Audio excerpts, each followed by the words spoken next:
यदि तुमने उनके चरण पकड़ लिए तो तुम्हें किसी की भी हानि नहीं हो सकती, तुम्हें वैकुंठ की प्राप्ति होगी, बस तुम इनके चरण पकड़ लो।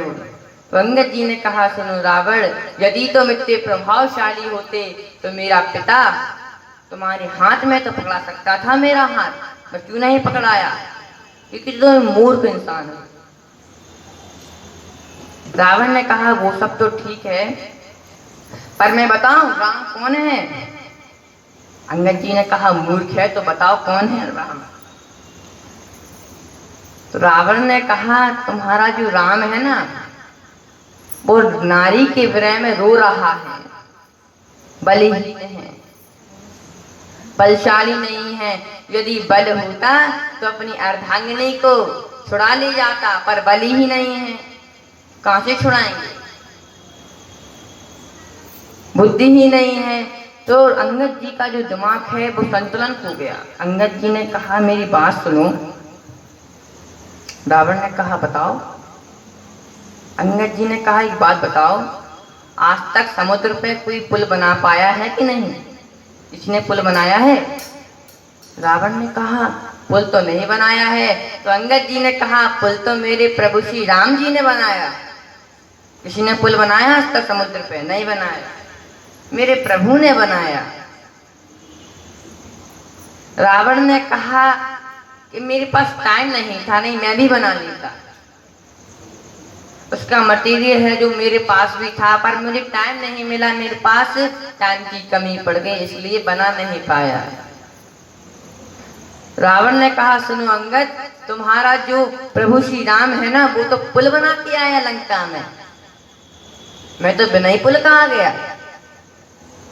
मैं तो बिना ही पुल का आ गया। तुम्हारे प्रभु का तो पुल का काम होता है, हमारा तो बिना ही पुल का हो जाता है। अंगद जी का फिर दिमाग संतुलन खो बैठा। अंगद जी ने कहा, मेरी बात सुनो, तुम बिना पुल के आए हो, तुम्हें ध्यान नहीं, पिछली बार मेरे प्रभु ने एक दूत भेजा था, उस दूत का नाम हनुमान जी है। हनुमान जी पुल के आए थे, पुल बना के आए थे कि बिना पुल के आए थे? बिना पुल के आए थे। तो उस समय अंगद जी ने कहा, सुनो रावण, हनुमान जी पुल बना के आए थे कि बिना पुल के आए थे? तो रावण ने कहा, हनुमान तो बिना ही पुल का आया था। तो अंगद जी ने कहा, सुनो रावण, तुम्हें पता नहीं, तुम तो अपना संतुलन खो बैठे हो। हमारा एक दूत हनुमान तुम्हारी लंका में प्रवेश कर गया और तुम्हें पता भी नहीं चला। लंका की प्रवेश की तो छोड़ो, वो तुम्हारी पूरी लंका जलाकर चला गया और तुम्हें पता ही नहीं चला। रावण ने कहा, मुझे पता ही नहीं चला, तुम्हारा दूत कब चला गया? अंगद जी ने कहा, तुम सबसे बड़े मूर्ख हो, तुम में बुद्धि नहीं है, अब तुम्हें बुद्धि लेना चाहिए। रावण ने कहा, तुम बुद्धिमान को मूर्ख बोल रहे हो। तो अंगद जी ने कहा, सुनो रावण, यदि तुम्हें ज्ञान लेना है, बुद्धि लेनी है, तो मेरे प्रभु श्री राम जी के चरणों को पकड़ लो। सत्य बता रहा हूं, तुम्हें वैकुंठ की प्राप्ति होगी, तुम अगले युग में पूजोगे। और तो मैं अभी भी समझाता हूं कि जानकी जी को सम्मान पूर्वक लौटा दो, रावण के हाथ, उनके राम भगवान के हाथों में सौंप दो। पर तुम मानते ही नहीं। तुमसे अभी भी कहता हूं, यदि तुमने जानकी जी को सम्मान पूर्वक भगवान के हाथों में नहीं दिया तो तुम्हारी सोने की लंका काली लंका पड़ जाएगी, इसलिए मेरी बात मानो। तो उस समय रावण ने कहा कि मैं तुम्हारी बात नहीं मानूंगा, तुम तो मूर्ख इंसान हो। अंगद जी ने कहा, मैं मूर्ख हूं? तो रावण ने कहा, एक बात बताओ, तुम्हारे जो प्रभु हैं वो तो बलहीन है, बलहीन नहीं है। अंगद जी ने कहा, मेरे प्रभु की छोड़िए, मेरे प्रभु ने तो तुम्हारे दो बलशाली आदमियों को मार दिया है, खरदूषण को मार दिया। बाली को मार दिया। मेरे प्रभु तो दूर की बात है, मैं तुम्हें चैलेंज देता हूँ। रावण ने कहा, मुझे क्या चैलेंज दे रहे हो तुम? अंगद जी ने कहा कि झूम में चरण सकई सटे तारी, झूम में चरण सकई सटे तारी, फिरहु राम सीता मैं हारी, फिरहु राम सीता मैं हारी। अंगद जी ने कहा, सुनो रावण, मैं तुम्हें चैलेंज देता हूँ। रावण ने कहा, तुम मुझे क्या चैलेंज दे रहे हो? इतने बलशाली को तुम क्या चैलेंज दे रहे हो? इंद्र तो मुझसे घबरा जाता था, मुझसे नजरें नहीं मिला पाता था, तुम मुझे चैलेंज दे रहे हो? तुम तो एक बानर हो, तुम्हारा काम तो क्या है? जंगलों में घूमना। अंगद जी ने कहा, ऐसी बात है? तो अंगद जी ने कहा, मेरे पैर को उठा के दिखा दो तुम। रावण ने कहा, तुम्हारे पैर को क्यों? तुम्हें उठा के फेंक देंगे। तो अंगद जी ने कहा, रुको रुको रुको, मुझे अपना पैर तो रख लेने दो। तो अंगद जी ने अपना पैर स्थित किया, और जैसे ही पैर स्थित किया तो रावण ने कहा अपने राक्षसों से, जाओ राक्षसों, इस अंगद का पैर उठा के फेंक दो। इसका पैर ही क्यों, इसे उठा के फेंक दो। तो राक्षसों ने पूरी दम लगा ली, पर अंगद जी के पैर को उठा पाए? नहीं उठा पाए। अब अंगद जी के इतने महाशाली थे, इतने बलशाली थे, जो राक्षस उनका पैर नहीं उठा पाए। सीधी सी बात ये है, अंगद जी के पैर को पकड़ी थी धरती माँ। जब धरती माँ ही पकड़ लेंगे पैर, जब धरती माँ ही पकड़ लेंगे अंगद के पैर को, तो कौन उठा सकता है? तो राक्षसों ने पूरी दम लगा ली, पर अंगद जी के पैर को नहीं उठा पाए।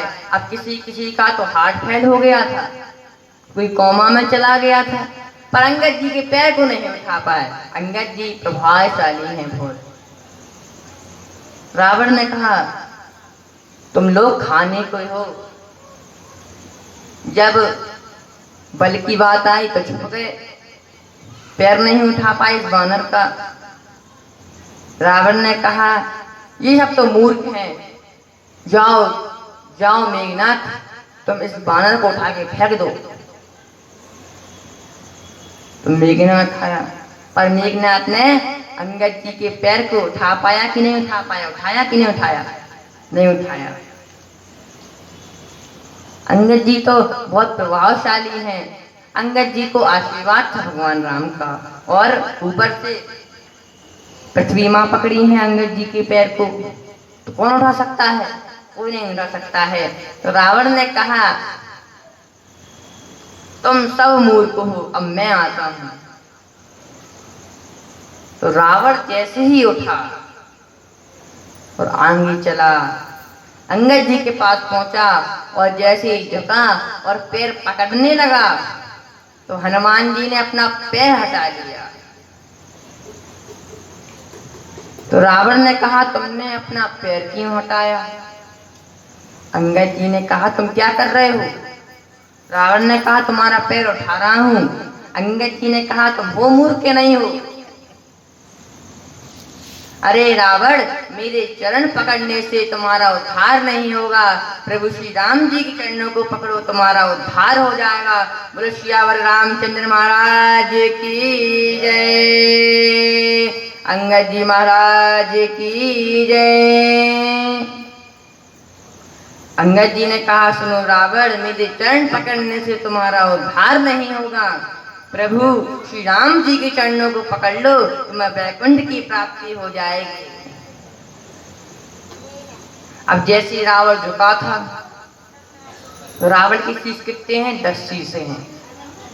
तो उसके 10 शीश पर 10 मुकुट विराजमान थे। तो 4 10 के 10 मुकुट नीचे गिर गए। अब जैसे रावण के 10 मुकुट नीचे गिरे तो अंगद जी ने फटाफट 4 मुकुट उठाए और राम भगवान के पास फेंक दिए। रावण ने देखा मेरे 6 मुकुट नीचे गिर गए हैं, तो रावण ने हाल 6 मुकुट उठाए और अपने सर पे विराजमान कर लिए और दौड़ के अपने सिंहासन पर बैठ गया। अंगद जी ने कहा तुम वास्तव में मूर्ख हो। रावण ने कहा तुम बुद्धिमान को मूर्ख क्यों बोल रहे हो। अंगद जी ने कही कि तुमने कर दी वही बात। अंगद जी ने कहा सुनो रावण, तुम्हारे सर पे तो 6 मुकुट लगे हैं, 4 मुकुट कहाँ गए। रावण ने कहा जब मैं झुका था तो 10 मुकुट नीचे गिरे और 6 मुकुट मैंने उठाए और 4 मुकुट पता नहीं कहाँ चले गए, मुझे ध्यान ही नहीं रहा। तो उस समय अंगद जी ने कहा तुम सचमुच में मूर्ख हो। जब कोई एक नाव जब डाली बनाता है तो वो नाव यदि इंसान के मुख पे आधी डाल दे, आधी जो डाली होती है वो छोड़ दे और चला जाए तो इंसान ना जा सकता है बाहर, कहीं नहीं जा सकता है इंसान। और ऐसी स्थिति रावण की थी। अंगद ने कहा तुम्हारे सर पे तो 6 मुकुट विराजमान है, 4 मुकुट बनवाओ, अब तुम बैठो। नहीं ये सब क्या सोचेंगे। अंगद जी ने कहा बात मुकुट की नहीं, बात 4 नीतियों की है। रावण ने कहा कि नीतियां क्या होती हैं। अब लोग कहते हैं रावण बड़ा बुद्धिशाली है, पर जिसको 4 नीतियों का ज्ञान नहीं है वो क्या बुद्धिशाली है। अंगद जी ने कहा मैं समझाता हूँ 4 नीति क्या होती है। अंगद जी ने कहा 4 नीति वो चीज है, हर एक इंसान के पास 4 नीति होती हैं। यदि वो नीतियां इंसान को छोड़कर चली जाए तो वो इंसान धर्महीन हो जाता है। तो रावण ने कहा क्या मैं धर्महीन हो गया हूँ। अंगद जी ने कहा तुम तो धर्महीन हो ही। तो रावण ने कहा मेरी 4 नीतियां मिलेंगी कैसे, इसका कोई उपाय है क्या। तो अंगद जी ने कहा 4 नीति तो मेरे प्रभु श्री राम जी के पास मिलेंगी और तुम्हें अभी भी समझाता हूँ। सम्मान पूर्वक जानकी जी को भगवान राम के हाथों में सौंप दो, पर तुम मानते ही नहीं तो बहुत मूर्ख हो ना। रावण ने कहा ये बानर बड़ा ही ठीक है। अंगद जी ने कहा तुम्हारी 4 नीति तुम्हें छोड़ के चली गई हैं, अब तुम धर्महीन हो गए हो। तो उस समय अंगद जी ने कहा मैं कहाँ पे अड़ गया। इस मूर्ख को कौन समझाए बार बार। जब कोई मूर्ख जैसी बातें करेगा तो मन लगता है किसी को समझाने में, नहीं लगता है। तो अंगद जी ने कहा चलो अब बहुत समझा दिया, पर समझते ही नहीं है। अंगद जी वापस लौटने लगे तो भगवान राम कहने लगे सुनो अंगद, तुमने रावण की 4 मुकुट हमारे पास क्यों फेंके। अंगद जी ने कहा हे प्रभु, अब जो रावण है वो धर्महीन हो गया है। भगवान राम ने कहा कैसे हो गया है। तो अंगद ने कहा प्रभु रावण ने अपनी 4 नीतियां खो दी हैं, अब वो धर्महीन हो गया है, अब वो किसी के लायक नहीं रहा।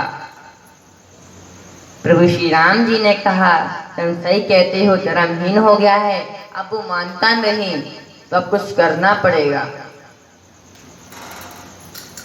तो इस समय हमारा जो अंगद संवाद है हम अपनी वाणी को थोड़ा विश्राम देते हैं, क्योंकि समय की गति अपन को समझना है।